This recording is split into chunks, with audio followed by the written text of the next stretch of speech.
A common task for travel security teams is to help define which hotels employees can book as they travel around the world on behalf of an organization. This becomes very easy with base operations based on our mapping views and different trend analysis capabilities. What we're looking at here are 7 different hotels mapped around downtown Philadelphia.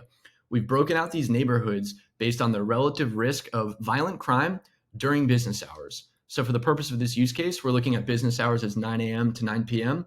to account for time sort of during core business hours when you might be taking meetings into happy hour and dinner since people are on the road. This becomes very easy to see which of these hotels sit in high risk and low risk neighborhoods for those parameters that we've defined. And as we click through and start to gather data, we'll be able to understand things like volume of incidents within each of these neighborhoods, which direction the neighborhood is trending in relative risk as compared to the others. How is volume of crime trending? In this case, we see an uptick going into the summer months. And then historically, which months of the year show the highest volume for crime in this neighborhood? And what we'll find is the high risk neighborhood in sort of the center city area has anywhere from a 2.5 to 4.5 times higher rate of assault than most of these other areas that we're going to be evaluating.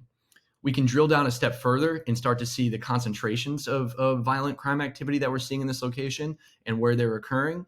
And if it would benefit your use case, the ability to actually see the latitude and longitude of these individual reports and start to quantify around each of those locations how many events are occurring within what radius. This is just one way that we can help make travelers more risk aware and put them in a better position to avoid an incident. If this is a common use case for you and this is something you want to explore further in other areas around the world, feel free to reach out. Look forward to talking soon. Take care.